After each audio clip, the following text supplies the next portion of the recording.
Hi friends, അപ്പോൾ എല്ലാവർക്കും എൻ്റെ വീഡിയോയിലേക്ക് സ്വാഗതം. അപ്പോൾ ഞാൻ ഇന്ന് വന്നത് ഓൾദോ ഈവൻ ദോ ഇതിനെ കുറിച്ച് എങ്ങനെ നമ്മൾ ഇതുകൊണ്ട് സെൻറ്റൻസ് ഉണ്ടാക്കും, അതുപോലെ തന്നെ ഇതിൻ്റെ ഡിഫറൻസ് എന്താണ്, എങ്ങനെ നമ്മൾ ഒരു സെൻറ്റൻസ് ഈ ഓൾദോ ഈവൻ ദോ എന്ന് വെച്ച് നമ്മൾ ക്രിയേറ്റ് ചെയ്യും എന്നതാണ് ഇന്നത്തെ ക്ലാസ്സിലൂടെ നമ്മൾ ഡിസ്കസ് ചെയ്യാൻ പോകുന്നത്. അപ്പോൾ ഈ രണ്ട് വേർഡുകളും ഈവൻ ദോ, ഓൾദോ, അതുപോലെ തന്നെ ദോ, ഇവയൊക്കെ പലർക്കും കൺഫ്യൂഷൻ, അങ്ങോട്ടും ഇങ്ങോട്ടും കൺഫ്യൂഷൻ ഉണ്ടാക്കുന്ന ഒരു ഇംഗ്ലീഷിലൊരു രണ്ട് മൂന്ന് വേർഡ്സാണിത്. അപ്പോൾ നമുക്കിതൊന്ന് നോക്കാം. ഇപ്പോൾ നമ്മൾ ദോ ആണെങ്കിൽ അതിൻ്റെ മീനിങ് എന്താ പലർക്കും അറിയാമായിരിക്കും. എന്നിരുന്നാലും, എന്നിരുന്നാൽ പോലും, ഇങ്ങനെയുള്ളൊരർത്ഥമാണ്. അതുപോലെ തന്നെ ഓൾദോ എന്ന് പറഞ്ഞാലും രണ്ടും സെയിം ആണ്. എന്നിരുന്നാലും, എന്ന് വരികലും, അങ്ങനെ പല അർത്ഥത്തിൽ അങ്ങനെ ഉള്ളൊരർത്ഥമാണ്. എന്നിരുന്നാൽ പോലും, എന്നിട്ടും, ഇങ്ങനെയൊക്കെ ഉള്ളൊരർത്ഥമാണ്. അതുപോലെ തന്നെ ഈവൻ ദോ ആണെങ്കിലും അർത്ഥം സെയിം ആണ്, പക്ഷെ കുറച്ചും കൂടി ഒരു എന്താ പറയുക, ഒരു കട്ടി, സ്ട്രോങ് ആയിട്ട് പറയുമ്പോൾ നമ്മൾ ഈവൻ ദോ എന്നാണ് യൂസ് ചെയ്യുക. കുറച്ചും കൂടി കുറച്ചും കൂടി എംഫറ്റിക്, അതുപോലെ കുറച്ചും കൂടി എന്താ പറയുക, അതിനിപ്പോൾ കുറച്ചും കൂടി സ്ട്രോങ് ആയിട്ട് നമ്മൾ വേർഡ് യൂസ് ചെയ്യൂല. അപ്പോൾ ഒക്കെ നമ്മൾ ഈവൻ ദോ എന്നാണ് യൂസ് ചെയ്യുക. അപ്പോൾ മനസ്സിലാക്കുക. അപ്പോൾ നമുക്ക് സെൻറ്റൻസ് ഒന്ന് മേക്ക് ചെയ്തിട്ട് നമുക്ക് നോക്കാം. ഇപ്പോൾ ഞാൻ പറയാണ്, ഞാനൊരു ക്യാമറ വാങ്ങി, പക്ഷേ ആ ക്യാമറ ഭയങ്കര എക്സ്പെൻസീവ് ആയിരുന്നു, ഭയങ്കര വില ഉള്ളതായിരുന്നു എന്ന് പറയുമ്പോൾ നമ്മൾ എങ്ങനെ പറയും? I boat A camera but it was very expensive. മനസ്സിലായോ? ഞാനൊരു ക്യാമറ മേടിച്ചു, പക്ഷേ ആ ക്യാമറ വളരെ എക്സ്പെൻസീവ്, വളരെ ചിലവ് കൂടുതലുള്ളതായിരുന്നു. അത് നമ്മൾ ഈ ബട്ടിന് പകരം വ്യത്യസ്ത രീതിയിൽ ഇത് തന്നെ, ഈ വാക്ക് തന്നെ, സെൻറ്റൻസ് തന്നെ നമുക്ക് വ്യത്യസ്ത രീതിയിൽ പറയാൻ സാധിക്കും. എങ്ങനെ പറയാം? ഇപ്പോൾ ഓൾദോ എന്ന് വെച്ചിട്ടും ഈവൻ ദോ എന്ന് വെച്ചിട്ടും ഒക്കെ നമുക്ക് പറയാം. ഇപ്പോൾ പറഞ്ഞു തരാം. Although it was expensive I bought it. മനസ്സിലായോ? ഓൾദോ ഇറ്റ് വാസ് എക്സ്പെൻസീവ്, അല്ലെങ്കിൽ although the camera was expensive I bought it. ഇവിടെ എന്താണ് വ്യത്യാസം? എന്താണ്? ആ ക്യാമറ ഒരുപാട് ചിലവേറിയതായിരുന്നിട്ട് പോലും, എക്സ്പെൻസീവ് ആയിരുന്നിട്ട് പോലും ഐ ബോട്ട് ഇറ്റ്, ഞാനത് മേടിച്ചു. അപ്പോൾ അവിടെ നമ്മൾ ഫസ്റ്റിൽ ഓൾദോ എന്ന് യൂസ് ചെയ്തു. ഇനി ഈവൻ ദോ എന്ന് പറയുമ്പോഴോ, even though it was expensive I bought it. Even though it was expensive I bought it. അതായത് ഇത് ഒരുപാട് എക്സ്പെൻസീവ് ആയിരുന്നിട്ട് പോലും ഞാനത് മേടിച്ചു. ഇവിടെ ഈ ഓൾദോ ഈവൻ ദോ രണ്ടും സെയിം ആണ്. മനസ്സിലാക്കട്ടോ. പിന്നെ ഇവിടെ ഒരു വ്യത്യാസമുള്ളത് എന്താണെന്ന് വെച്ചാൽ, ഒരു കാര്യം ശ്രദ്ധിക്കേണ്ടത്, ഈ ഓൾദോ ദോ ഒക്കെ പറയുമ്പോൾ ALTHOUGH എന്നല്ലേ, അവിടെ ഈ അവസാനത്തുള്ളത് GH സൈലൻ്റ് ആയിരിക്കും. അത് നമ്മൾ പറയരുത്. നമ്മൾ പ്രൊനൗൺസിയേഷൻ വെച്ച് നോക്കുമ്പോൾ നമ്മൾ സംസാരിക്കുമ്പോൾ ഓൾദോട്ട് GH സൈലൻ്റ് ആയിരിക്കും. നമ്മൾ ഓൾദോ THOU എന്ന് വരെ പ്രൊണൗൺസ് ചെയ്യുള്ളൂ. മനസ്സിലായോ? THOU GH നമ്മൾ സംസാരിക്കുമ്പോൾ അത് സൈലൻ്റ് ആയിരിക്കും. GH സൈലൻ്റ് ആയിരിക്കും, അത് ശ്രദ്ധിക്കുക. അതുപോലെ ദോ എന്നാണെങ്കിലും, ഓൾദോ എന്നാണെങ്കിലും, ഈവൻ ദോ എന്നാണെങ്കിലും അവസാനത്തെ രണ്ടക്ഷരം GH സൈലൻ്റ് ആയിരിക്കും. മനസ്സിലായല്ലോ? പിന്നെ അതുപോലെ തന്നെ ഒരുപാട് വേറെ എക്സാമ്പിൾസ് നമുക്ക് നോക്കാം. അപ്പോൾ ദോയുടെ വേറൊരു യൂസേജ് നമുക്ക് നോക്കാം. ഇപ്പം ഞാൻ എൻ്റെ അച്ഛൻ്റെ കൂടെ, അല്ലെങ്കിൽ എൻ്റെ ഉപ്പയുടെ കൂടെ ഒരു ക്യാമറ മേടിക്കാൻ ഷോപ്പിലേക്ക് പോയി. അപ്പോൾ ഷോപ്പിലെത്തിയപ്പോൾ ക്യാമറ വളരെ എക്സ്പെൻസീവാണ്, വളരെ വില കൂടിയതാണ്.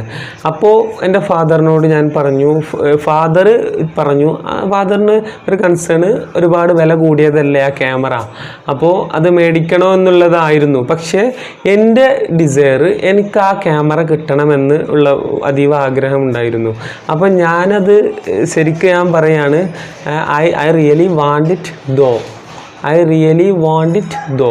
എനിക്കത് ശരിക്കും അത് വേണമായിരുന്നു. ദോ, അവിടെ ദോ എന്ന് ലാസ്റ്റ് നമ്മൾ യൂസ് ചെയ്യുന്നത് എന്നിരുന്നാൽ പോലും.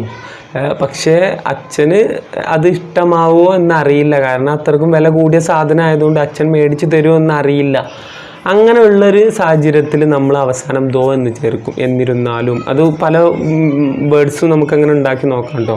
നിങ്ങൾ ഇത് ഇപ്പോൾ ഞാൻ ഉത്തരം പറഞ്ഞെന്ന ദോ, ഓൾദോ, ഈവൻദോ എന്നുള്ളത് കൊണ്ട് ഒരു 2-3 സെൻറ്റൻസ് നിങ്ങൾ കമൻറ്റ് ബോക്സിൽ ഇടുകയാണെങ്കിൽ തെറ്റുണ്ടെങ്കിൽ ഞാനത് തിരുത്തി തരുന്നതാണ്. അപ്പോൾ പിന്നെ വേറെ നമുക്ക് നോക്കാം. പിന്നെ although the food was very delicious I didn't eat too much. അത് പറയും, ഞാൻ ഈ ഫുഡ് വളരെ ഡെലീഷ്യസ് ആയിരുന്നു, രുചികരമായിരുന്നിട്ട് പോലും ഞാൻ ഭക്ഷണം കഴിച്ചില്ല. അത് ഐ വാസ് ഇൻ ഹംഗ്രി, അങ്ങനെയൊക്കെ. ഞാൻ അപ്പോൾ വിശപ്പില്ലായിരുന്നു എനിക്ക് എന്ന് പറയും. അപ്പോൾ അതുകൊണ്ട് ഞാനത് കഴിച്ചില്ല. ഇങ്ങനത്തെ സാഹചര്യത്തിലൊക്കെ നമ്മൾ ഓൾദോ അല്ലെങ്കിൽ ദോ അല്ലെങ്കിൽ ഈവൻ ദോ എന്നൊക്കെ നമ്മൾ യൂസ് ചെയ്യും ഫസ്റ്റിൽ. ഇതുപോലെ തന്നെ നമ്മളിപ്പോൾ പറയുമ്പോൾ even though the food was very delicious I ate a lot. Even though the food was delicious, I ate a lot.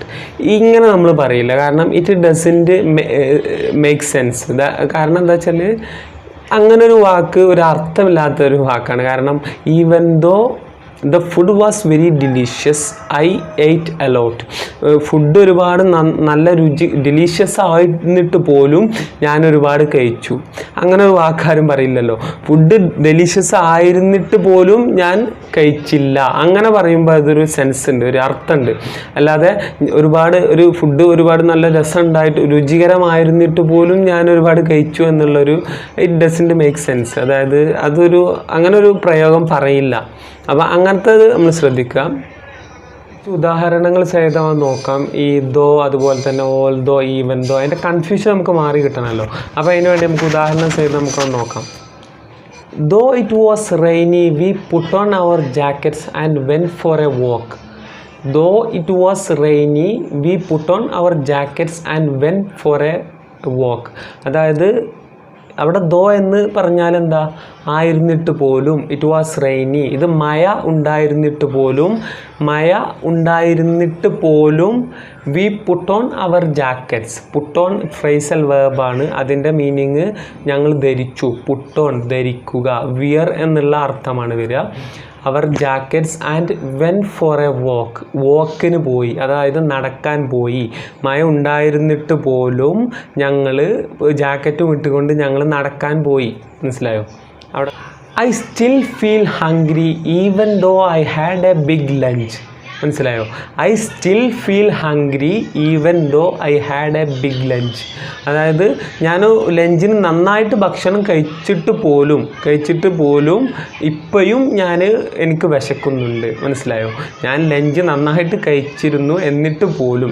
ഇവിടെ നമ്മൾ ശ്രദ്ധിക്കേണ്ട കാര്യം എന്താണെന്ന് വെച്ചാൽ, ഇത് എപ്പോഴും ഈ ഓൾദോ അതുപോലെ ദോ അല്ലെങ്കിൽ ഈവൻ ദോ ഒക്കെ യൂസ് ചെയ്യുന്നത് ഒരു സെൻറ്റൻസ് വാക്ക് മറ്റൊരു സെൻറ്റൻസിനെ കോൺട്രാസ്റ്റ് ചെയ്യുമ്പോഴാണ്. അതായത് വിപരീതമായിട്ട് നിൽക്കുമ്പോഴാണ്.